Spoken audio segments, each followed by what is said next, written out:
con nosotros Carlos Moscoso también. Hola, buenas noches, un placer saludarlos, bienvenidos y gracias por acompañarnos. Bueno, el día de hoy, como todos los martes, arrancamos hoy con nuestro invitado especial, el doctor Javier Marín. Vamos a hablar hoy sobre estrés y obesidad desde el punto de vista ortomolecular, desde la medicina ortomolecular, que ya pues hemos adelantado bastante, ya tenemos bastante tema que hemos abordado junto con el doctor. Todas nuestras charlas siempre quedan grabadas en nuestro canal de YouTube para que nos sigan allí por Formulabs Colombia.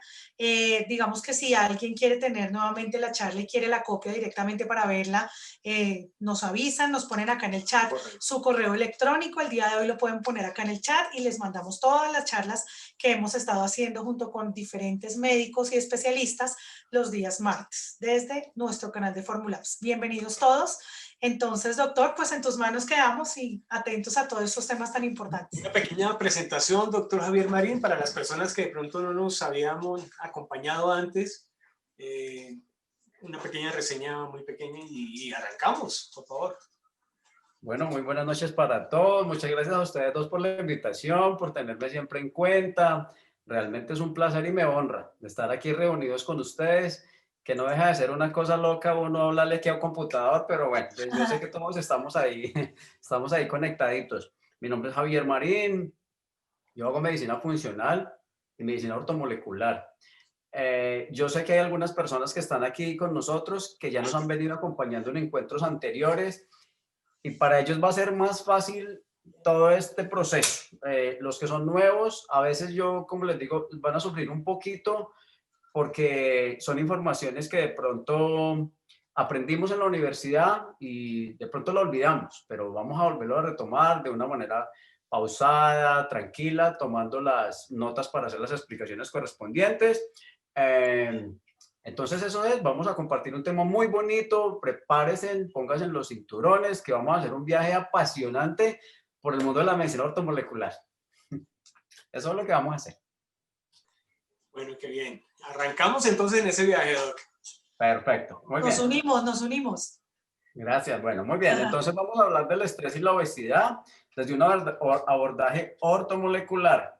Esto es medicina del siglo XXI. El título es así porque cuando hablamos de medicina del siglo XXI, estamos hablando de que nosotros en ortomolecular estamos trabajando con la mitocondria, estamos trabajando con la célula, con el aparato de Golgi, el retículo endoplasmático y todas esas organelas que tiene la célula que a veces, como decía ahorita, son un poco olvidadas, pero que es muy bonito retomar, y esa es la medicina del futuro. Definitivamente hablar de código genético, de epigenética, nutrigenómica, farmacogenómica y todo ese tipo de aspectos que nos están llevando a ver el ser humano de una manera integral y realmente se los digo con unos resultados en los pacientes maravillosos. Vamos acá a compartir esta pantalla, vamos primero que todo a poner la declaración de intereses. Todos ustedes saben que esta charla es patrocinada, esta conferencia, por Formulabs y que aquí están los representantes exclusivos de Formulabs que nos están acompañando y siempre nos hacen aquí el acompañamiento. Entonces dejamos ahí la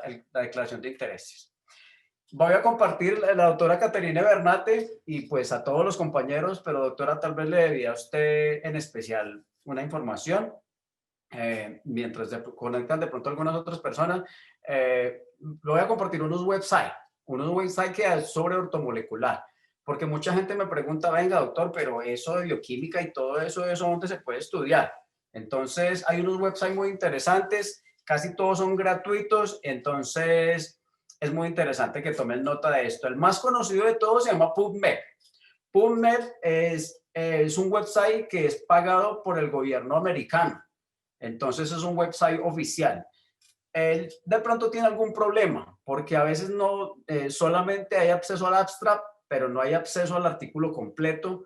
En algunos sí lo redirecciona uno como al artículo completo, pero es un website muy interesante y es lógicamente imparcial en ese sentido porque es pago por el gobierno americano.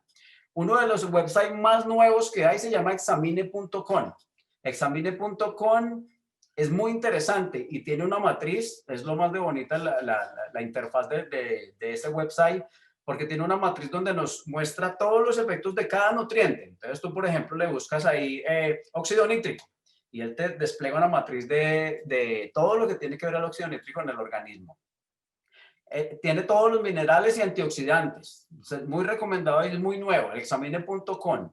Hay uno que se llama VitaSearch. VitaSearch es como un website donde tú puedes revisar artículos de los últimos 4 o 5 años. Ellos también están mandando información continuamente. Es muy interesante este site.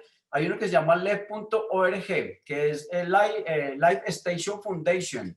Ellos tienen también un libro. En ese website tienen un libro que es gratuito y si ustedes se olvidan de la parte comercial, tienen una información científica estupenda. Tratan casi la mayoría de las enfermedades y las más comunes. Estos últimos dos, que es sison.com y ortomolecular.org, corresponden a la Sociedad de Medicina Ortomolecular. Es la sociedad más vieja de medicina ortomolecular que hay. Es canadiense. Y ahora incluso la está presidiendo un colega nuestro que es japonés, de tal manera que toda la información del COVID, yo siempre la he tomado de ahí, de ortomolecular.org, porque están bastante actualizados. Se los recomiendo bastante este website también, ¿ok? De todas maneras, hay muchas otras, pero digamos con ese puede uno empezar a hacer una aproximación al mundo de la ortomolecular, ¿ok? Quítame acá. Ok, vamos a hablar del estrés y la obesidad desde una visión ortomolecular e integrativa. Vamos a ver el síndrome metabólico, y el síndrome metabólico hoy por hoy es una enfermedad endémica. Y lo más bonito y lo más interesante es que la mayoría de sus pacientes se pueden resolver. Casi todos ellos se pueden resolver. Y el síndrome metabólico, en realidad, lo más curioso es que no es tanto que esté relacionado con la comida. No. El síndrome metabólico y la obesidad hoy en día está relacionado más a un factor nuevo, a un factor epigenético que se llama estrés. Ese es. Y el estrés en realidad es un mecanismo de defensa porque es un mecanismo de lucha o de fuga. Es decir, si tú estás frente ante una situación, ante un peligro, llamémoslo de esa manera, tú tienes dos posibilidades. O luchas o huyes. Cuando tú luchas, hay un equilibrio del eje hipotalámico hipofisiario. Y ese equilibrio del eje hipotalámico hipofisiario en términos bioquímicos significa lo siguiente. Hay una liberación, un segundito, acá. Hay una liberación de ACTH. ACTH es adrenocorticotropina hormona y estimula cortisol por la glándula suprarrenal. Antes que eso, miremos una clasificación del estrés. Uno puede tener un estrés agudo, un estrés crónico o un estrés postraumático. Cuando hablamos de estrés agudo, estamos hablando de lo mejor que el estrés tiene. Y estamos hablando de una retroalimentación negativa, lo que les decía ahorita. En el eje hipotalámico hipofisiario hay una producción de ACTH. ACTH es adrenocorticotropina hormona. La ACTH va a suprarrenal, estimula la producción de cortisol. Se produce cortisol, sube nuevamente al receptor de glucocorticoides del cerebro y ACTH bloquea cortisol. Eso es lo que se llama una retroalimentación negativa. Cuando uno está en esa fase, está utilizando lo mejor que el estrés tiene y ese es un estrés agudo. El estrés hay que entenderlo hoy por hoy como una relación de tiempo por compensación, es decir, el tiempo que gastas por el grado de compensación que obtienes. Si el tiempo que gastas es proporcional al grado de compensación que obtienes, el estrés es bueno. Y no miramos compensación como dinero, miramos compensación como comentarios, por ejemplo, como, no, este es una persona excelente, sabe muchas cosas y algunas imbecilidades que mucha gente le gusta escuchar. Eso es el grado de compensación. Cuando el tiempo que gastas es enorme y el grado de compensación que obtienes es así chiquitico, eso es lo que se llama un estrés crónico. Y ahí ya pasamos a tener algo que se llama una retroalimentación positiva. Y en ese momento es donde se da el síndrome metabólico y la obesidad. Retroalimentación positiva es lo mismo. ACTH estimula las glándulas suprarrenales producción de cortisol y adrenalina. Cortisol y adrenalina suben al receptor del eje, al receptor de glucocorticoides del cerebro y le dice, aquí estamos, pero bloquéame con la ACTH.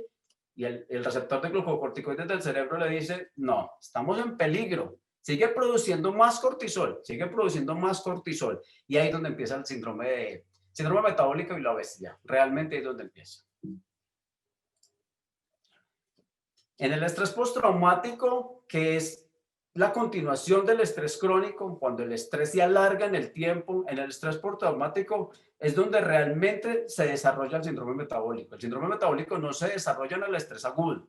El síndrome metabólico y la obesidad se desarrollan en el estrés crónico. Y ahí es donde podemos dar el mejor ejemplo de ganancia de peso con la liberación de cortisol. ¿Y por qué aumentan los niveles de cortisol?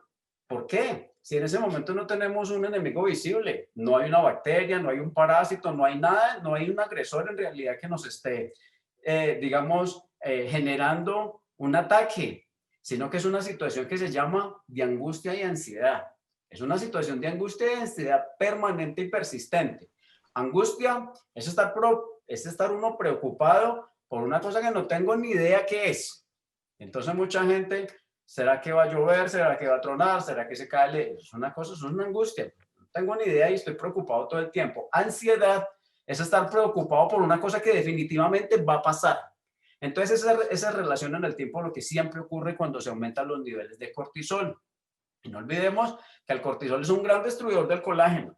El cortisol es un gran destruidor de la célula neuronal, etcétera, etcétera, que lo vamos a ver ahorita más adelante. ¿Y por qué se aumentan los niveles de cortisol? Se aumentan los niveles de cortisol porque el cerebro necesita estar enfocado. ¿Enfocado en qué? En un problema. ¿En cuál problema? No hay ningún problema. Es un problema que es imaginario o eventualmente puede ser real, lo que hablamos ahorita. Una situación de angustia o ansiedad. Y para ese cerebro estar enfocado, ¿qué necesita? Energía. ¿El cortisol qué necesita? Energía. ¿Y de dónde va a sacar la energía? De la comida. Entonces, cuando tú estás estresado, o comes, o el estrés te lo da. El estrés te da el azúcar que necesita. Porque recuerden que el cerebro funciona únicamente dependiente de azúcar. En el cerebro los ácidos grasos no funcionan. No funcionan. Por eso es tan difícil que el cerebro se adapte a la dieta cetogénica, porque los ácidos grasos en él no es así la primera fuente de energía, sino que es dependiente de azúcar. Imagínense que nosotros tenemos transportadores del azúcar, que ahora vamos a hablar de ellos. Y todos los órganos del cuerpo humano necesitan un transportador llamado GLUT o cualquier cosa así. El cerebro no, el cerebro captura el azúcar directamente. La captura porque él trabaja a partir del azúcar. Entonces él, para estar enfocado, necesita azúcar. Entonces ahí es donde viene la primera situación, porque si él necesita azúcar, ¿de dónde la vamos a sacar? La glándula suprarrenal produce cortisol y produce adrenalina. Y hay una retroalimentación, que la vimos ahorita, que es una retroalimentación positiva, una retroalimentación negativa. Entonces él va a ir a hígado, adrenalina y cortisol van a ir al hígado. ¿Y qué van a hacer? Dos procesos. Uno que se llama glucogenólisis. Glucogenólisis es que va a ser azúcar a partir del glucógeno almacenado. Y va a ser neoglicogénesis. Neoglicogénesis es que va a ser azúcar de las proteínas almacenadas. Entonces el hígado, todo ese proceso ocurre en el hígado a partir de la adrenalina y el cortisol, porque el cortisol está en las nubes y el cortisol tiene un ritmo circadiano. El cortisol se produce, tiene su mayor producción entre las 3 de la mañana y las 3 de la tarde. Entonces tú tienes una exigencia a las 8 de la mañana, tienes muy altos niveles de cortisol, tienes muy buena forma de responder a una situación. Entonces ahí es donde empieza el síndrome metabólico en realidad, porque el hígado, donde se produce la glucogenólisis y la neoglicogénesis, el hígado es un órgano muy noble, tanto así que si tú le cortas un pedazo, él se puede volver a regenerar él solito, pero tampoco es un órgano así muy inteligente, porque él va liberando grandes cantidades de azúcar. Y él no dice, por ejemplo, el cerebro necesita 10 cc, el corazón 20 cc, el músculo 10 cc. No, él va liberando aleatoriamente grandes cantidades de azúcar. Eso es lo que pasa. Entonces, tenemos una situación que entre las 3 de la tarde y las 3 de la mañana, tú tienes la mitad del cortisol que tenías a las 8 de la mañana. Y si tienes la mitad del cortisol, tienes la mitad de la energía. Por eso nos encuentran los pacientes que a las 4 o 5 de la tarde le dicen a uno, doctor, yo a las 4 o 5 de la tarde tengo que tomarme una gaseosa con un pan o un pan de bono o algo así. Claro, porque necesitan energía, porque sus niveles de cortisol son la mitad de lo que tenía a las 8 de la mañana. Y ustedes se van a acordar que hay una cosa que se llama el núcleo ventromedial en el núcleo caudado del cerebro, que produce un neuropéptido. Y es un neuropéptido que estimula el hambre. y ese neuropéptido se llama el neuropéptido Y. Entonces ahí es donde empieza la cascada bioquímica de la obesidad. Ok. Vamos a pasar acá. Y efectivamente, como dice aquí en el slide, ahí comienza la obesidad y el síndrome metabólico en el hígado, que va lanzando grandes cantidades de azúcar, grandes cantidades de azúcar. Y recuerden que el azúcar tiene que entrar dentro de la célula a través de un transporte activo y lo hace a través de unos transportadores del azúcar. Nosotros tenemos, y esos transportadores se llaman GLUT. Nosotros tenemos 5 GLUT, 5 GLUT. El GLUT1 desaparece cuando nacemos. Curiosamente, el GLUT1 vuelve a aparecer cuando tenemos cáncer. Parece ser que ese es el verdadero transportador del azúcar. El GLUT2 y el GLUT3 está en estudios y digamos, está ahí como en fase de investigación cuál es su verdadera función en el organismo. El GLUT4 es el transportador de la glucosa y el GLUT5 es el transportador de la fructosa. ¿Ok? Entonces el GLUT4, que es el transportador del azúcar, para él poder funcionar, él precisa de una molécula que se llama apocromomodulina. Y la apocromomodulina está compuesta por 4 átomos de cromo. Entonces esa es la razón por la cual en el paciente con síndrome metabólico, paciente con resistencia a la insulina o eventualmente en el paciente diabético, yo se los confieso, yo lo uso en el paciente diabético, damos cromo. Porque ¿cuál es la función del cromo? Activar, mejorar la función del GLUT4 para que realmente el azúcar entre dentro de la célula por un transporte activo.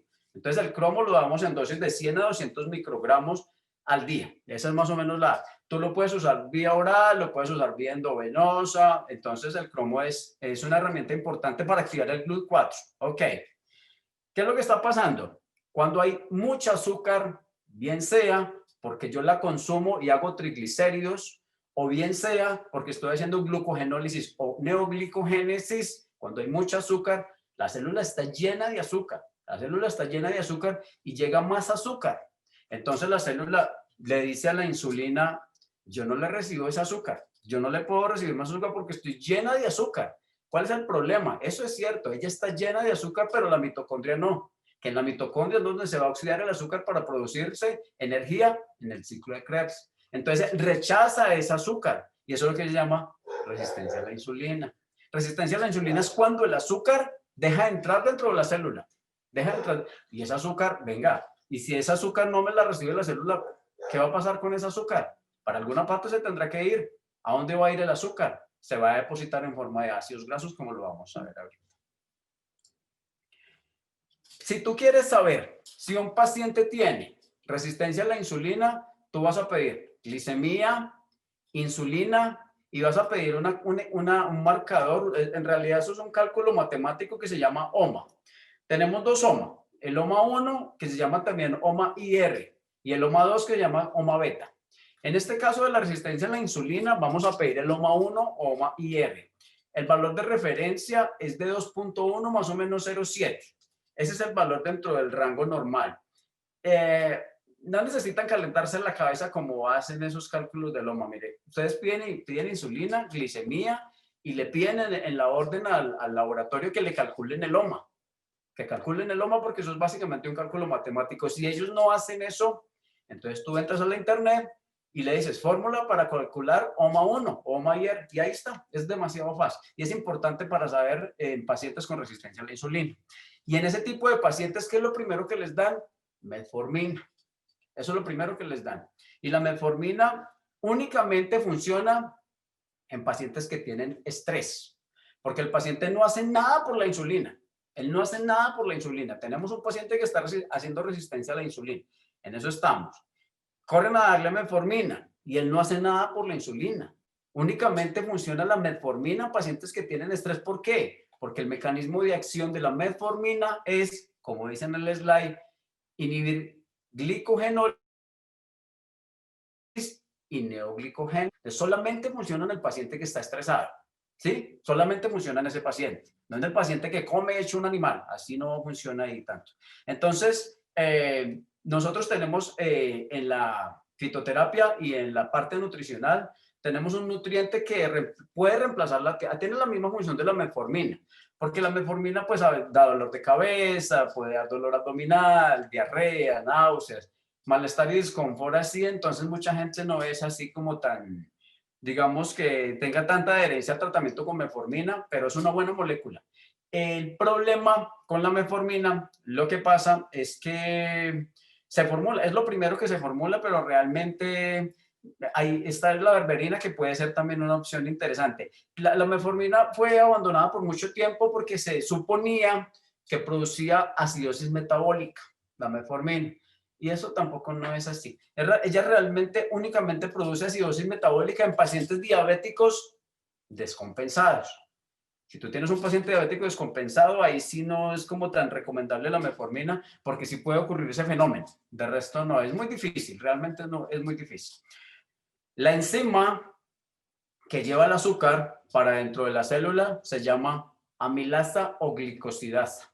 Entonces, ¿qué tenemos que hacer? Como tenemos un problema de insulina, podemos hacer dos cosas. Uno, o inhibirle a ese paciente las ganas de comer carbohidratos, o inhibirle las ganas de comer azúcar, o darle un nutriente o una droga que haga una mejor absorción de los carbohidratos. Y en ese caso, ¿qué te podemos utilizar? Acarbosa. La carbosa es un medicamento. Se pueden utilizar 50 miligramos y la carbosa inhibe la absorción de los carbohidratos. ¿Cuál es el problema de la carbosa? Que como inhibe la absorción de los carbohidratos, produce fermentación. Entonces el paciente está haciendo pum, pum, pum, todo el día, todo el día. Y es casi que, es casi que también un castigo para el paciente, porque si él sigue comiendo mucho carbohidrato, seguirá haciendo pum, pum, pum, y puede hasta salir volando de ese paciente. Entonces, ese es el problema de la carbosa. O utilizamos un nutriente que se llama faciolamina, casiolamina. Este nutriente inhibe también más o menos 30-40% la absorción de los carbohidratos. Esa es una muy buena jugada. Esa se utiliza entre 250 y 500 miligramos. O el más bonito, la canela. Enriquece tus alimentos con canela. Canela es cinnamón. Cinnamón es un gran inhibidor de la absorción de los carbohidratos. Entonces tengan en cuenta también este dato en ese momento. Muy bien. ¿Qué hay que hacer? Como hablamos en todo, como hablamos la vez pasada en el uso inteligente de nutrientes en la degeneración articular, que no solamente es dar nutrientes, sino hacemos mudanza de hábitos y costumbres, no estamos haciendo nada. En este caso es igual, es igual. Tenemos que resolverle el problema del estrés al paciente y casi nadie trata el estrés. Al estrés, ¿cómo se trata hoy en día? Realmente lo que se hace es que se le da una benzodiazepina y espera a ver qué va a pasar con el paciente. Realmente hay que hacer una mudanza de hábitos y costumbres y controlar el estrés.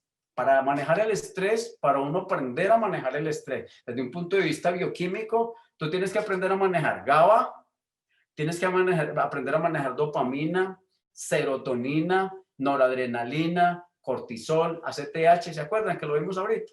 El eje hipotalámico hipoficial, ACTH inhibe cortisol. Progesterona, eventualmente los estrógenos que estén involucrados en el asunto. Hay que aprender a manejar todo eso para poder saber manejar el estrés. No basta, ay, me voy a ir a pasear a Santa Marta y ya me quedo desestresado. No, realmente también hay que aprender a manejar neurotransmisores. Esto es bien importante, porque lo que se hace, ¿qué se hace con el paciente que anda en estrés? Se le da una benzodiazepina, bromazepam, 3 miligramos, o lorazepam o clonazepam o lo que sea, y el paciente se le deja calmito ahí, porque le dan un calmantico y le suben GABA.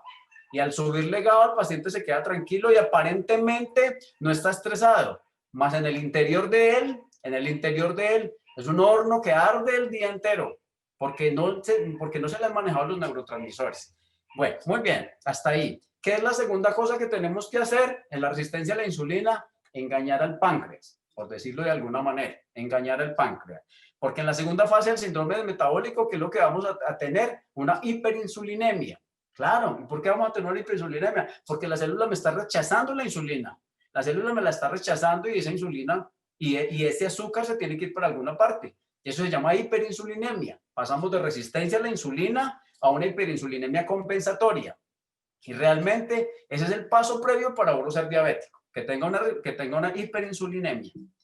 Déjame, yo paso acá.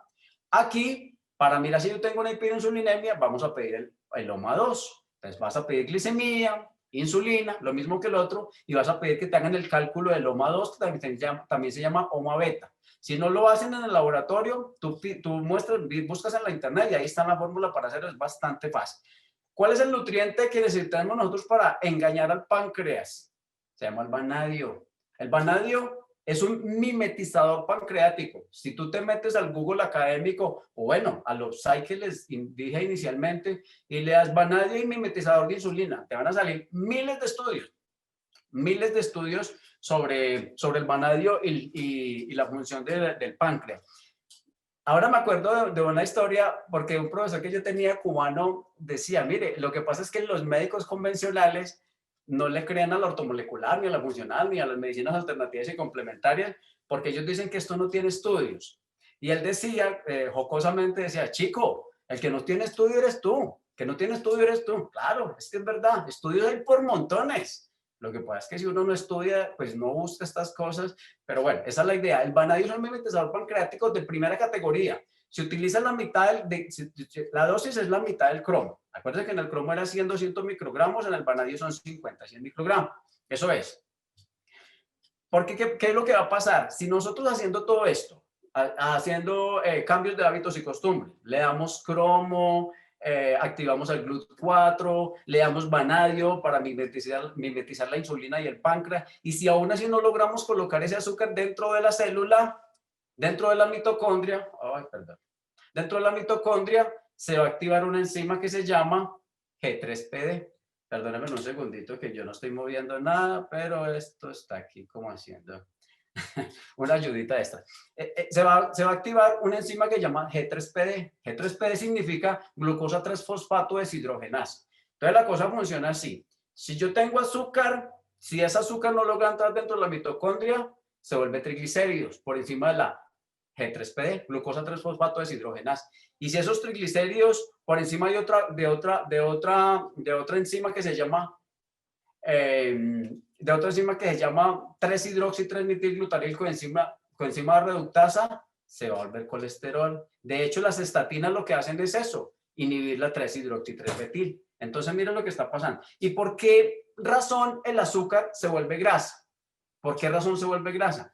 Porque un gramo de ácido graso da más energía que un gramo de azúcar. Un gramo de ácido graso da 9 kilocalorías y un gramo de azúcar da 4 kilocalorías. Esa es la razón por la que el cuerpo hace ese proceso, volver el azúcar en ácidos grasos. ¿Ok? Un segundito acá. Bueno, aquí para. ¿Qué es lo que tenemos que hacer? Que tenemos que hacer la activación de la bomba sodio-potasio, tenemos que hacer una despolarización de la membrana celular y este proceso para poder que entre el azúcar a la célula y se vuelva energía en el ciclo de Krebs, lo hace un neuropéptido y ese neuropéptido se llama adiponectina.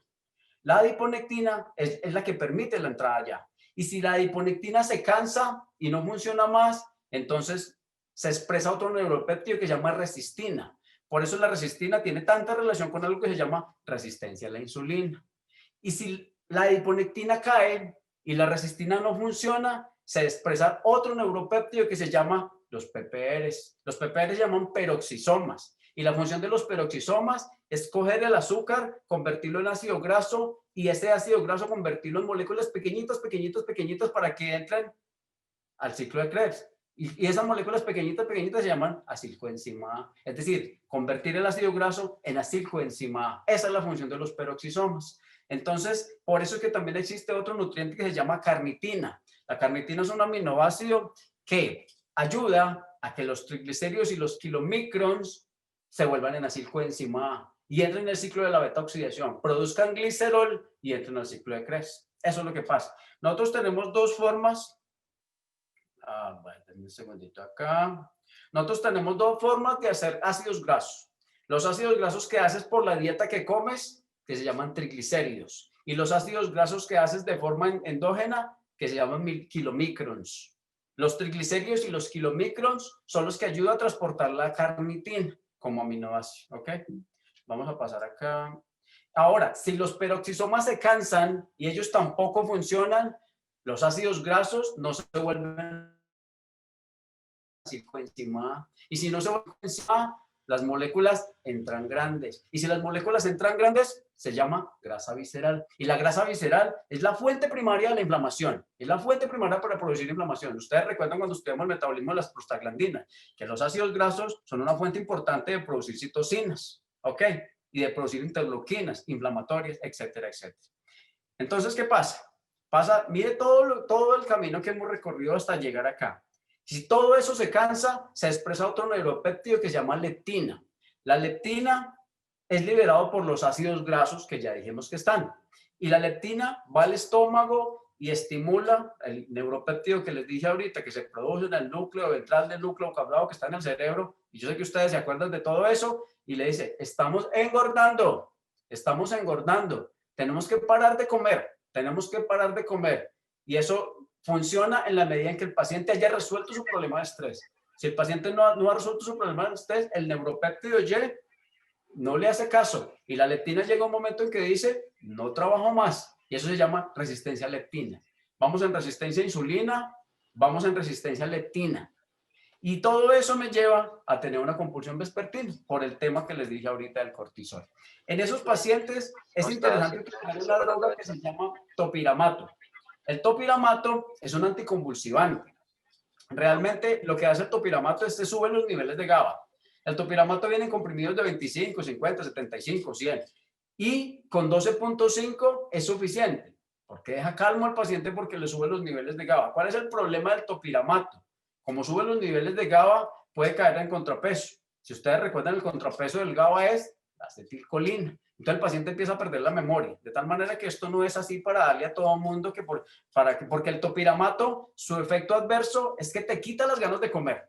Entonces eso es lo que pasa. Pero tenemos que primero resolver el problema del estrés, porque si no simplemente estamos resolviendo la compulsión, pero no estamos resolviendo la fuente del problema. ¿Ok? Y la leptina va a ir aumentando. Y si la leptina va a ir aumentando, dice un momento, no trabajo más, y ahí se presenta el fenómeno de la resistencia a leptina. ¿Y cómo sé yo que tengo resistencia a leptina? Porque pido un examen y les llama proteína C reactiva ultrasensible. Yo sé que ustedes conocen una proteína C reactiva que es la proteína C reactiva general. Esa PCR que nosotros conocemos, digamos así solita, y la PCR ultrasensible, ambas ellas son producidas en el hígado. Lo que pasa es que la PCR solita, la normal, es un marcador de inflamación general, es bastante inespecífica y su valor de referencia es menor que 6, mientras que la PCR ultrasensible es un marcador de, primero, daño endotelial, o sea, inflamación del endotelio vascular, y segundo, daño o lesión hepática, hígado graso, etcétera, etcétera. Y el punto de corte es 1, no debería tener menor que 1 de PCR ultrasensible. Entonces, eso es lo que determina todo este proceso todo este viaje que estamos haciendo nos está determinando que vamos a terminar en un proceso inflamatorio. Y el segundo factor que aumenta son los triglicéridos. Y aumentan los triglicéridos y los kilomicros. ¿Por qué? Porque los triglicéridos son el producto del azúcar. Y si tú quieres bajar los triglicéridos, eso es lo más fácil que hay de bajar. A no ser que sea un problema de una hipertrigliceridemia familiar o un problema así. Pero de resto, la respuesta más fácil es disminuye los azúcares, porque los azúcares, acuérdense lo que les dije, por la enzima G3PD, glucosa 3-fosfato deshidrogenasa, se vuelven triglicéridos. Ese es el problema. Y ya les había dicho, tenemos dos tipos de ácidos grasos, los que hacemos a partir de la comida, que se llaman triglicéridos, y los que hacemos endógenamente, que llaman kilomicrons. Y los triglicéridos y los kilomicrons son transportados ellos por una proteína de muy baja densidad que se llama VLDL. Todo eso nos lo reportan en el perfil lipídico. Entonces, es muy importante tener en cuenta la relación triglicéridos-HDL y esa relación debería ser menor que 3. Si la relación de triglicéridos, los triglicéridos mundialmente aceptados son 150, entonces mi HDL debería ser 50 o más para que realmente cumpla la relación de menor que 3. Algunos dicen que menor que 2, pero entonces nadie se va a salvar porque difícilmente una persona tiene HDL de 70, 80, no es así también. Y si tenemos un HDL bajo, el HDL es un marcador genético, es difícil subirlo. Se puede mejorar también con un nutriente que se llama pomegranate, que es un derivado de la granada. Eso puede ser una buena opción para aumentar el transporte reverso del colesterol. Si ustedes recuerdan la fisiología del LDL y el HDL, ambos se producen en el hígado. Ya los dijimos, un órgano muy noble. Él produce LDL. El LDL está compuesto por 4 moléculas de vitamina E. Él va a reparar un daño que hay en el endotelio vascular, pero resulta que se termina oxidando y se termina pegando al endotelio vascular. Y es el que produce la placa que se pega a la arteria. Y esa placa puede producir o un trombo in situ o una embolía a distancia. Ese es el problema. ¿Cuál es la función del HDL? Ir a traer este transporte reverso del colesterol, ir a traer ese HDL y volverlo de nuevo al hígado. Esa es la función del HDL. El LDL son las lipoproteínas y tú puedes pedir un examen que se llama lipoproteína B. Son moléculas pequeñitas y densas así que son muy heterogénicas. Y el HDL son moléculas grandes. El LDL se puede pedir como ApoB y el HDL como ApoA. ApoA es el representante de HDL. Y el síndrome metabólico y la resistencia a la insulina y la hiperinsulinemia y la grasa visceral y todo esto que hemos hablado, yo lo puedo medir hasta en el consultorio. ¿Qué puedo hacer? ¿Cómo puedo saber yo si tengo grasa visceral? Fácil. Cojo un metro y me mido mi perímetro abdominal. Mi perímetro abdominal en mujeres debería ser menor que 84 y en hombres para Latinoamérica debería ser menor que 90. Esa es una buena jugada. La otra es medir la cadera en el numerador y la cintura en el denominador. En hombres el valor debe ser menor que 1 y en mujeres menor que 8. O tú puedes medir la cintura en el numerador y tu altura total en el denominador y debe ser menor que 0,50. Esa es la mitad. Si tú haces esos cálculos y te da otro valor diferente, entonces tú tienes grasa visceral. Mira lo fácil que se puede medir. Grasa visceral significa triglicéridos, esteatosis hepática. Y si yo quiero saber si tengo un daño en el hígado, lo primero que yo debería pedir se llama gamma GT, gamma glutamil transeptidasa. Porque yo sé que todos corremos a pedir TGO, TGP, todas las enzimas hepáticas y resulta que lo primero que se ve lesionado es la gamma GT. La gamma GT me dice a mí la incapacidad del hígado de desintoxicarse. ¿Qué capacidad tiene el hígado de desintoxicarse? Y mientras que las TGO, TGP y las demás enzimas hepáticas me dicen el daño en el hepatocito. Me dice el daño en el hepatocito. Entonces, lo primero que deberíamos pedir es una gamma GT. ¿Ok? Me voy a pasar para acá. Ya dijimos que si hay grasa visceral, hay inflamación por liberación de citocinas. Hay 18 citocinas proinflamatorias. Las más conocidas son interleuquina 1, interleuquina 6 y factor de necrosis tumoral alfa. Esas tres interleuquinas nos producen ácido araquidónico. Si recuerdan, cuando vimos el metabolismo de las prostaglandinas, el ácido araquidónico es un subproducto del omega 6 y el ácido araquidónico nos produce ciclooxigenasa y por último prostaglandina E2. El ácido araquidónico, mire, hay un detalle muy bonito que nosotros podemos mirar si tú tienes una placa en el endotelio vascular y podemos medir si esa placa se va a romper o qué riesgo tiene de romperse.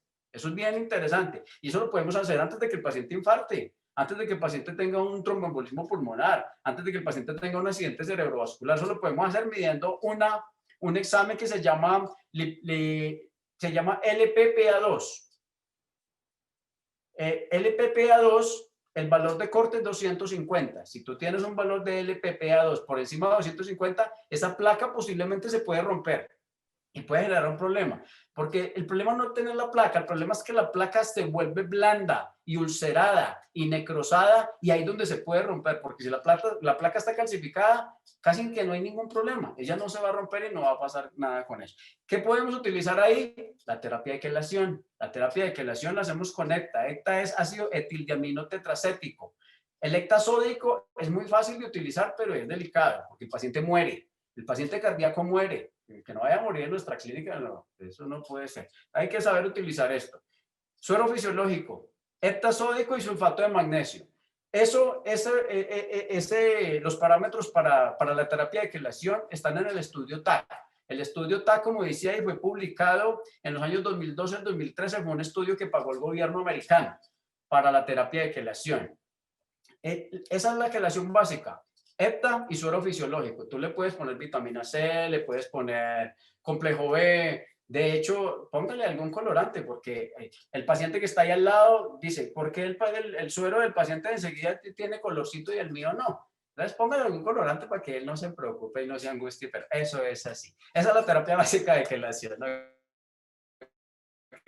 ¿Qué vamos a pedir en este microalbuminuria? Que nos va a mirar cómo está funcionando el riñoncito, urea, creatinina, y si el paciente es diabético, pídele también 2-beta-microglobulina, porque la 2-beta-microglobulina me dice la integridad del nefro. ¿Cómo está funcionando ese nefro? Entonces, antes de hacer una terapia de quelación, cerciórense por favor de pedir estos exámenes, son muy importantes. Si tú no quieres utilizar vía endovenosa, utiliza vía oral. Puedes utilizar la de ribosa. Doctora y doctor, ustedes manejan la de ribosa, porque la de ribosa se asocia o se asimila a la solución paralizante de Sodip Pallares. Sodip Pallares era un cardiólogo mexicano que utilizó una solución con insulina para también remover, digamos, lo que es la parte cardiovascular y el cuidado del endotelio vascular. La de ribosa, como le hemos hablado en otras ocasiones, es un azúcar de 5 átomos de carbono. La glucosa normal tiene 6 átomos de carbono.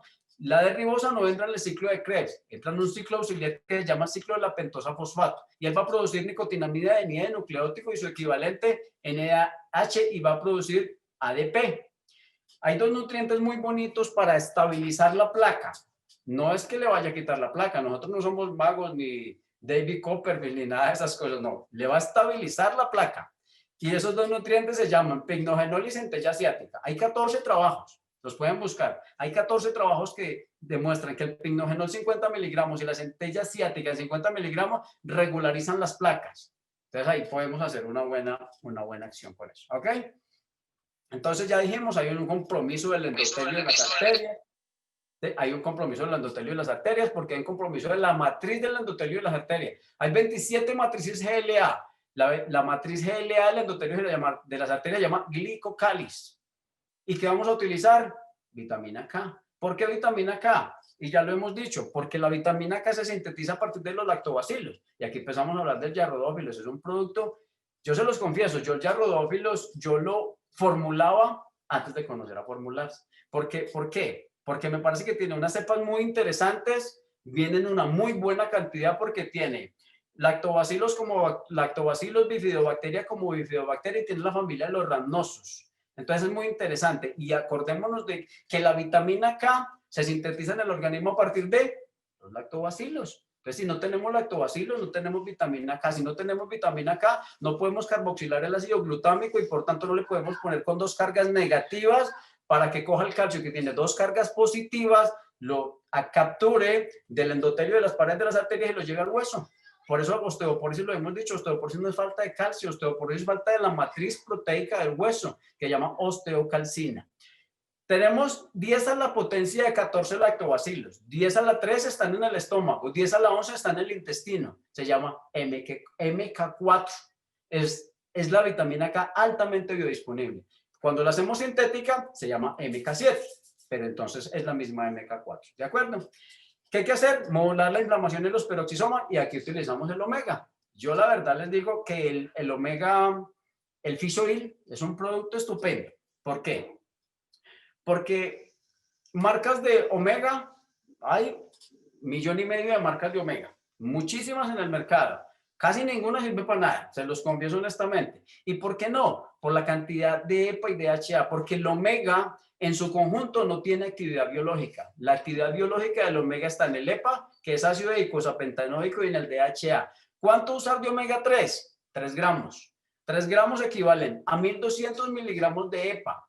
¿Por qué también es importante, aparte de modular la inflamación y los peroxisomas, el omega? Porque el omega baja triglicéridos.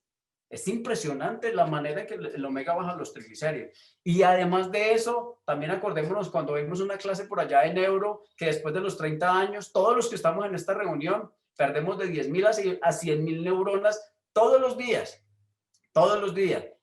incluso yo también. Y el omega tiene DHA, y DHA es la sustancia más importante para la sinapsis neuronal. Entonces, yo creo que el omega no nos puede faltar en ninguna forma, ¿ok? Perfecto. ¿Qué es lo que pasa cuando existe esta inflamación? Hay una liberación de citocina, las citocinas atacan el endotelio de las arterias y esto genera una destrucción de las macromoléculas, una reacción cruzada del colágeno y el resultado de todo eso se llama arteriosclerosis. Arteriosclerosis es el endurecimiento de las paredes de las arterias y eso me lleva ¿a qué? A presión arterial. O sea, si yo quiero saber si tengo arteriosclerosis, el primer signo es que tenga presión arterial, porque ¿qué es presión arterial? Recordemos, gasto cardíaco menos resistencia vascular periférica. Eso es. Entonces la vitamina K lo que hace es que recupera lo que hace es que al descarboxilar al carboxilar el ácido glutámico me va a remover el calcio. ¿Qué tenemos que hacer con ese paciente? Como hay una destrucción, como hay una reacción cruzada del colágeno y una destrucción de las macromoléculas, tenemos que recuperar el colágeno.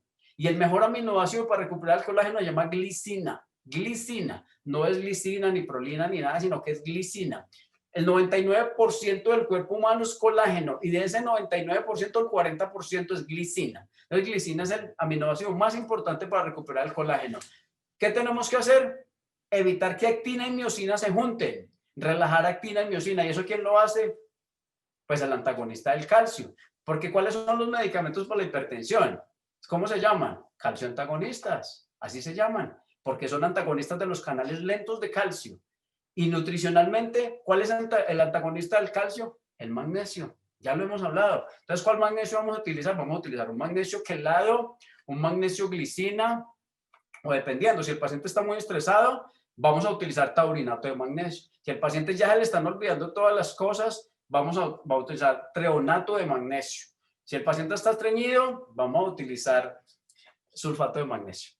Si es la suegra, le pueden dar sulfato de magnesio y de pronto la diarrea. Bueno, ya saben todo eso. Tenemos también que lograr el relajamiento del endotelio, que se llama con un nutriente que se llama óxido nítrico. El óxido nítrico no solamente para parar el pene, como todo el mundo cree así con el Viagra y el Cialis y todo eso, no. El óxido nítrico se llama factor de relajamiento endotelial.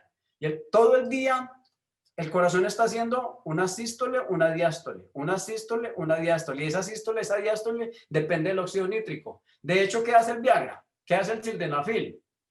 El óxido nítrico, al producirse y relajar el endotelio, él es destruido por una enzima que se llama monofosfodiesterasa. El sildenafil, ¿qué es lo que hace? Inhibir la monofosfodiesterasa. Y al inhibir la monofosfodiesterasa, tenemos más liberación de óxido nítrico y más óxido nítrico disponible ahí. El óxido nítrico yo lo recomiendo más, el óxido nítrico tiene un precursor. El mayor precursor del óxido nítrico se llama la arginina. La arginina es mejor usarla endovenosa y si le vamos a usar oral, hay que usar dosis bajitas de arginina. ¿Por qué? Porque por vía oral ella se puede sufrir un proceso, no se vuelve la endotelial y se vuelve dimetilasimétrica y se va al cerebro y se puede volver una neurotoxina. Entonces, si lo vamos a utilizar vía oral, manejémoslo en dosis bajas. Si lo vamos a utilizar vía endovenosa, es mucho mejor tolerable, digámoslo así, de esa manera. Hoy vamos vamos a hacer una pausita ahí, vamos a hablar de que hoy en día hay trabajos científicos serios, de que nos dicen que hay un virus asociado con la obesidad y no es el coronavirus. Es el virus, se llama adenovirus 36. El adenovirus 36 es un virus que se ha asociado con la obesidad y hay forma de uno saber si tiene el adenovirus 36. Primero, tú puedes pedir anticuerpos para adenovirus 36. Si los anticuerpos salen positivos, quiere decir que tú estuviste expuesto al virus, al adenovirus 36. Y si tú quieres saber si estás pasando, si tienes el adenovirus 36 activo, tú pides adenovirus 36 PCR. Si te sale positivo, quiere decir que estás teniendo el virus en ese momento. Y el adenovirus tiene 4 funciones. 1, aumenta la resistencia a la leptina, que ya lo vimos, ¿se acuerdan? Que va al estómago y le dice al neuropéptido, oye, paremos de comer, estamos engordando. Aumenta la resistencia a la insulina, que ya lo vimos, la célula rechaza la insulina, entonces hacemos resistencia a la insulina. Aumenta la liberación de citocinas, que ya la vimos, todas las interleuquinas proinflamatorias. Y aumenta la liberación de los macrófagos. Los macrófagos son los que van a participar en toda la respuesta inflamatoria. Entonces, mire que hace desastres bioquímicos y biológicos el adenovirus 36. No hay así tampoco como un tratamiento específico, pero hay algunos tratamientos que son experimentales con astrágalo. Astrágalo, dosis de mayores de 500 miligramos y el más bonito de todos se llama el ajo. Pero el ajo tiene que tener acción farmacológica y para el ajo tener acción farmacológica tiene que tener alicina. Alicina es la parte del ajo que tiene la facción bactericida y es el que huele así, queda uno con hedor a ajo y huele a ajo, pero ese es el mejor ajo para eso, ¿ok? Otro factor engordativo es el aumento de la liberación de estrona. Eso se da mucho en la mujer con menopausia y climaterio. ¿Por qué? Porque cuando la mujer está en edad reproductiva, ¿qué libera? Estradiol. Cuando la mujer está en embarazo estriol, porque el estriol es liberado por la placenta. Y cuando la mujer está en el climaterio y menopausia, ¿qué libera? Estrona. Y la estrona es altamente oxidativa y altamente engordativa. Entonces, mire que por la vía de los estrógenos también podemos tener la situación. En esos pacientes que te llevan al consultorio y dicen, doctor, mi líbido está en el polo norte. Ya yo no ni me acuerdo qué es eso. Muchas personas van a suplementar con testosterona y ese es el peor error que uno puede cometer. Mucho ojo con la suplementación con testosterona porque tú primero tienes que medir testosterona, tienes que medir el LH, que es el factor hipotalámico que genera la testosterona. Tiene que medir una cosa que se llama SHBG, que es la hormona fijadora de las hormonas esteroideas o de las hormonas sexuales. Y cuando midas todo eso y veas que el paciente no está aromatizando, le puedes utilizar el clomifeno que lo utilizan los ginecólogos para que las mujeres se embaracen y todo. Aquí no queremos eso, sino que queremos dar una acción testosterónica y estrogénica. ¿Ok? Miren todas las vías que tenemos para engordar. Miren todo lo que puede uno tener, desde la resistencia a la insulina, resistencia a la leptina, toda la parte de los peroxisomas, toda la parte de los nutrientes, el cromo, el vanadio y el estrés. Entonces, es una cosa tremenda. Entonces, pues eso es lo que les quería compartir. Quiero que hagamos un debate, quiero que hagamos preguntas o aportes y a ver entonces qué más podemos decir sobre esto. Doctor, muchísimas gracias. De verdad que súper interesante lo que hemos aprendido hoy. Este tema de la adenovirus 36, de verdad que es, pues, a mi modo de ver, muy nuevo. ¿Cuánto tiempo tienen esos estudios que tú viste sobre ese tema? Realmente son estudios de 5 años, menos de 10 años. Es algo nuevo, pero es algo importante y es algo para tenerlo en cuenta. Y ¿sabes qué es lo más bonito? Que eso está publicado. Tú buscas en PubMed adenovirus 36 y te salen estudios sobre eso. O sea, no son locuras mías que yo me estoy inventando, sino que eso existe. Entonces, es bonito cuando vemos que también podemos intervenir desde otras esferas, desde otras ópticas con los pacientes. Ok, tú hablabas también acá un poco acerca de manejar una sinergia con la parte de la nutrición avanzada con probióticos y el omega 3. ¿Cómo funcionarían ahí, digamos, en una persona con un virus así o con obesidad, digámoslo puntualmente? Claro, porque acuérdate que tenemos los firmicutes y los bacteroidetes, que son los lactobacilos o que nos hacen ganar peso o que nos hacen perder peso, ¿de acuerdo? Que lo vimos en la clase que tuvimos de colon irritable, tal vez, si lo vimos ahí. Sí, permeabilidad, permeabilidad intestinal. Permeabilidad. Entonces tenemos que tener un equilibrio y acuérdate que si tenemos 10 a la 14, 10 a la 3 y 10 a la 11 en el intestino, tenemos que tener una buena familia de lactobacilos. Los lactobacilos para mí, personalmente te lo digo, son la base de la salud humana. Son la base de la salud humana. Para mí el 80-90% de las enfermedades del ser humano nacen en el intestino. Por la permeabilidad intestinal, ¿me entiendes? Porque si pasan moléculas por encima de 10.000 Daltons, se genera una reacción antígeno-anticuerpo. Es la típica imagen llave cerradura. Y esa reacción antígeno-anticuerpo va y viaja. Y por ahí se encuentra en la tiroides un similar y lo ataca. En el pulmón un similar y lo ataca. ¿Sí me entiendes? Entonces, eso es lo que pasa, que se genera una reacción antígeno-anticuerpo desde una permeabilidad intestinal. Por eso es tan importante tener unos buenos lactobacilos. Y si no tenemos unos buenos lactobacilos, no hay síntesis de vitamina MK4. La MK4 altamente biodisponible. Y si no tenemos MK4, pues entonces no podemos carboxilar el ácido glután. Todo es un proceso, ¿me entiendes? Entonces eso es lo bonito de tener la comprensión, porque cuando yo empecé a estudiar, yo le pregunté a mi profesora que me diera una buena fórmula de lactobacilos. Me dijo, eso es una pregunta muy inespecífica. Para mí es una pregunta muy concreta. Unos buenos lactobacilos que tengan bifidobacterias como bifidobacterias, lactobacilos, la familia de los rhamnosus, así como el Yarrodófilos. Tiene 4 cepas distintas. Exactamente. Por un lado, y el omega, como lo decíamos en la charla, tiene muchas funciones. Regula los peroxisomas, disminuye inflamación y disminuye los triglicéridos. O sea, ¿qué más le podemos pedir? Y fuera de eso, tiene DHA, y el DHA es la sustancia más importante para la sinapsis neuronal. Y acuérdate que después de los 30 años todos perdemos de 10.000 a 100.000 neuronas todos los días. O sea, casi que una persona de 30 años es imposible que tú no lo suplementes con un omega 3. Omega 3. Ok, o sea, indispensable, realmente. Tengámoslo en cuenta porque es una sinergia súper importante, más aún en este momento que trabajamos también toda la parte inmune, ¿no? Todo lo que tiene que ver con nuestro sistema inmune, considero que pues obviamente esa sinergia también integralmente nos va a funcionar súper bien para todo el sistema inmune. Cuando nosotros hacemos tratamiento del COVID, Que no es el tema de lógicamente, hoy, pero yo lo pongo. claro, no, Sí, cuando hacemos tratamiento del COVID, lógicamente tenemos que mirar primero en qué fase está el COVID. ok, Si te acuerdas, cuando vimos la actualización del COVID, si está en la sí. fase infecciosa los 12 primeros días, es en la fase inflamatoria, etcétera, etcétera. Entonces, mirar, de acuerdo a eso, determinar el tratamiento que lo hacemos con vitamina C, nutrientes y todo. Pero tenemos que tener el omega, claro, pero que lo tenemos que tener y que tenemos que tener el lacto. ¿Por qué? Porque tenemos que modular la vía alternativa de la inflamación, la vía de la lipoxigenasa y de los leucotrienos. Y eso lo logramos con las lipoxinas del EPA. Eso es, Ok, genial. así que tener en cuenta eso, ¿no? Gracias, doc.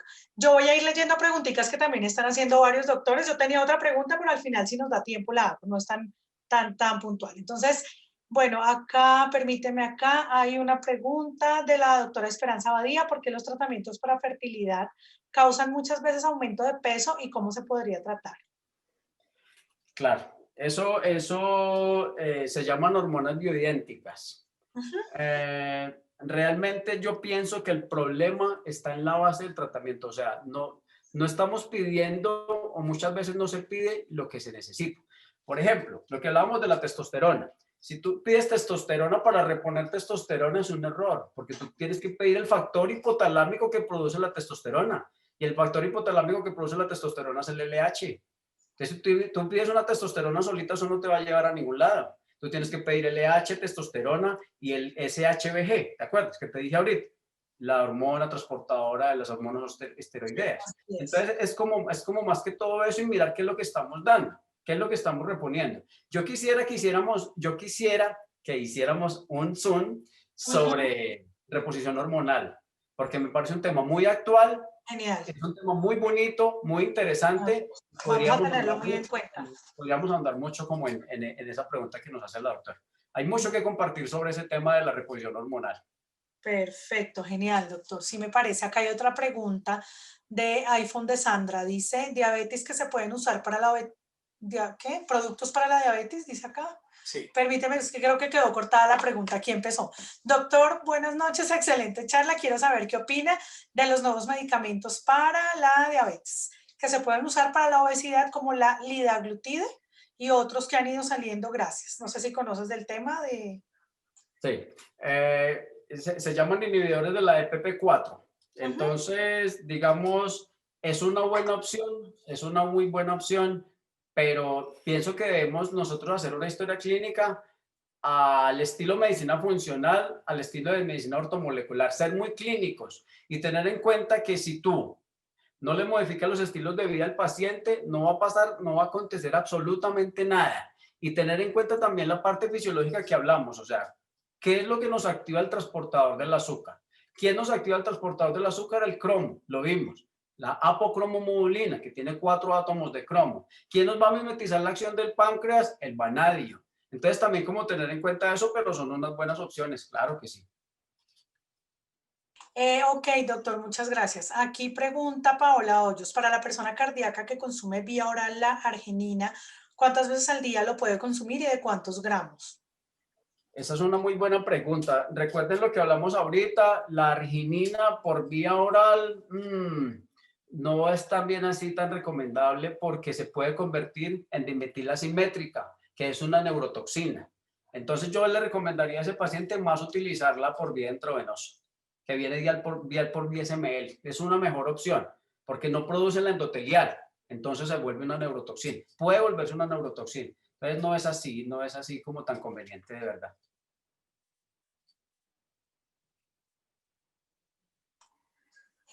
Bueno, aquí están hablando acerca del uso de estatinas, si esto bloquea la síntesis de ácidos grasos. Las estatinas es como, las estatinas la utilizan mucho la Sociedad de Cardiología del mundo y ellos dicen que todos nosotros deberíamos tener niveles de LDL por debajo de 50. Y si nosotros hacemos caso a eso, de tener LDL por debajo de 50, todos nosotros deberíamos usar estatinas, porque ¿quién tiene niveles de LDL por debajo de 50? Casi nadie.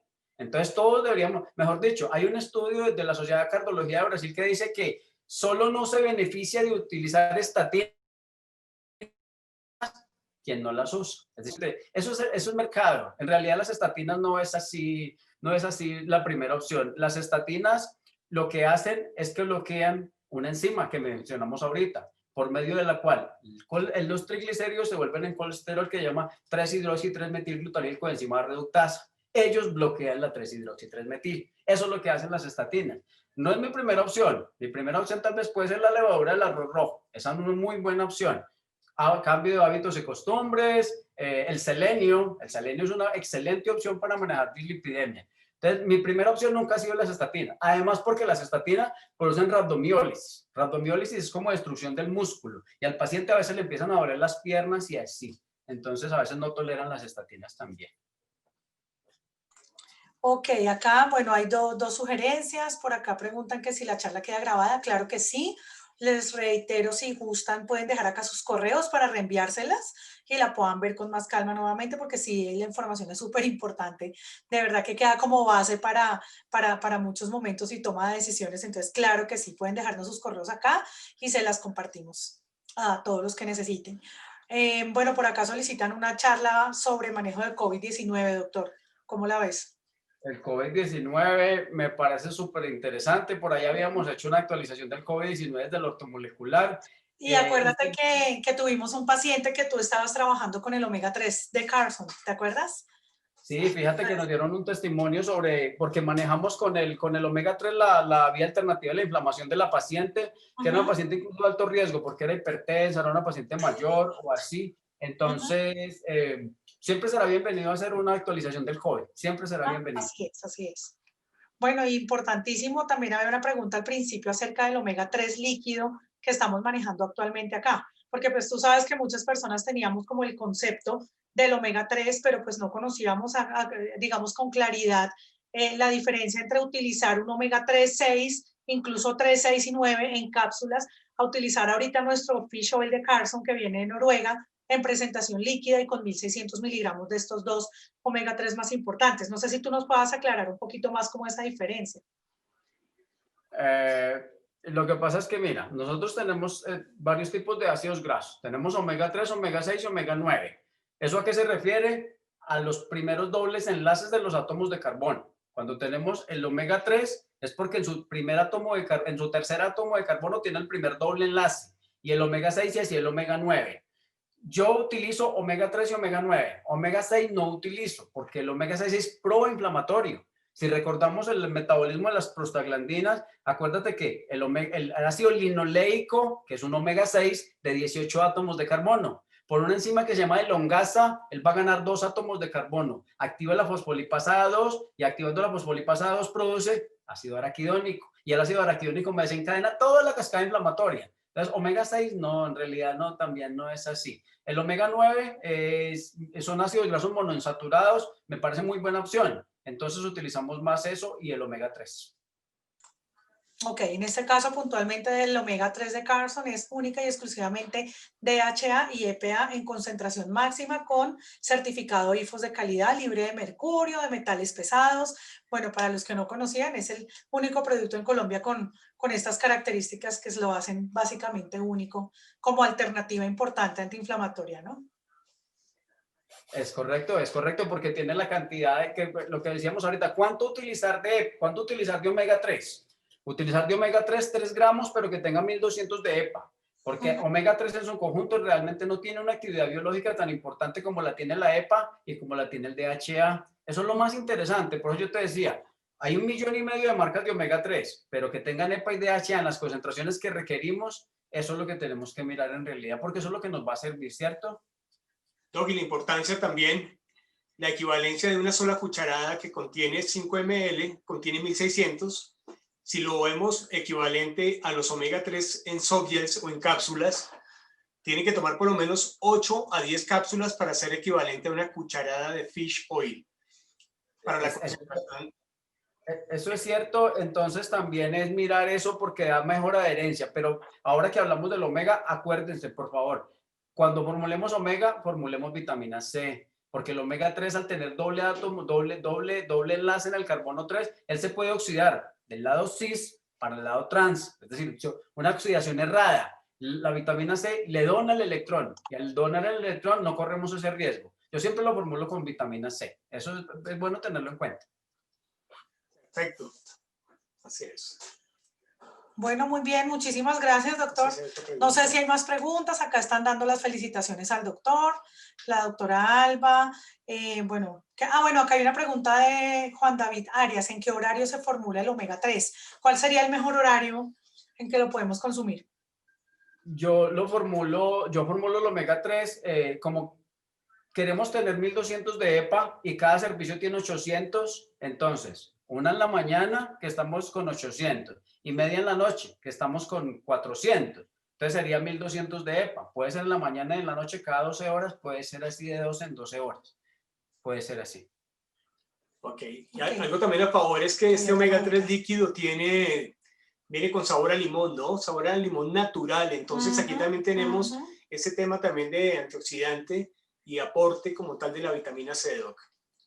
Es muy importante. Acá hay algo que dice el doctor Diego Calle que me parece muy interesante y yo no lo dije. Y él dice, si el paciente es anticoagulado no le puede dar vitamina C con el omega 3 y es más o menos cierto. Eso es más o menos cierto porque el omega 3 también es un anticoagulante. Entonces, si el paciente va a estar, por ejemplo, va a entrar a una cirugía, entonces hay que suspenderle el omega 3. Hay que suspendérselo una semana antes por lo menos porque es un anticoagulante y nos vamos a poder tener problemas con el de coagulación en la cirugía. Gracias, doctor Diego. Buen dato, muy importante. Estamos de acuerdo. Muy importante, así es. Ok, muy bien. Acá hay un saludo de parte de Andrés, de la Farmacia Biológica de Pereira. Gracias, Andrés, por conectarse con nosotros. Muy bien. Andrés, saludos, Andrés. Andrés es mi amigo. Doctor, acá hay una pregunta de Diego Calle. Por favor, le pueden hacer la pregunta del tratamiento de adenovirus 36 con aceites esenciales. Por acá hay una pregunta, es que no, bueno, qué pena, pasan algunas que por la rapidez y por la cantidad de preguntas no se hace, pero ya miramos por acá. ¿Tú quieres que yo deje el correo electrónico acá en el chat para Por que supuesto, de pronto por supuesto. voy a escribir mi correo electrónico que es asistencias.medicas@hotmail.com? Claro. Cualquier duda también por ahí o tenemos también Instagram o Facebook como Dr. Javier Marín Medicina Ortomolecular.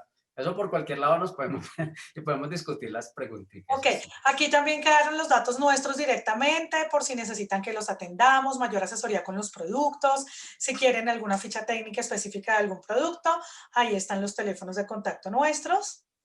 Ahí el doctor también los está compartiendo en nuestra última diapositiva. Bueno, nuestra siguiente charla es este jueves. Vamos a tener un live por Instagram con el doctor Fernando Malaver. Vamos a hablar acerca de alergias y probióticos para que nos acompañen. La siguiente semana, el martes, no vamos a tener charla porque vamos a estar viendo el partido de Colombia, entonces ese día les damos tiempo libre, por favor. Correcto, luego vamos a estar con el doctor Santiago Rojas, también en otro live muy interesante, el 18 de noviembre. Vamos a cerrar este mes con un doctor también que es un invitado muy especial de la casa, que es el doctor endocrinólogo Pedronel Rueda. Él es el presidente de la Asociación Latinoamericana de Endocrinología, va a estar acompañándonos también muy especialmente acá con Formulabs. Entonces, bueno, ahí les vamos a estar compartiendo todas las invitaciones para que nos acompañen. Médico de la alopatía que ya conoce todo este tema tan espectacular de esta medicina ortomolecular. Entonces va a ser muy interesante también esa charla. Y pues de inmediato pues también, doctor Marín, nos toca volver otra vez como a mirar fechas porque hay bastantes temas que debemos... Acá hay otro tema, doctor, gastrointestinal. Que están interesados COVID, gastrointestinal, bueno, nos tienen que dejar también sus sugerencias, importante para nosotros. Ahí hay tres temas como hay en remojo, el COVID, gastrointestinal y la parte hormonal. Ese hormonal es muy bonito, es un tema extenso, entonces podemos condensarlo en una charla y es algo para que todos lo disfrutemos también así. Claro que sí. Bueno, muchísimas gracias a todos por estar con nosotros en este momento, que tengan todos una feliz noche. Gracias, doctor Javier. Doctor Javier, un placer. Muchísimas gracias por la invitación, un placer y nos estamos hablando. Cuídense todos. Claro que sí. Igualmente, feliz noche. Nos vemos pronto. Chao, chao. Bye, chao, doc. Chao.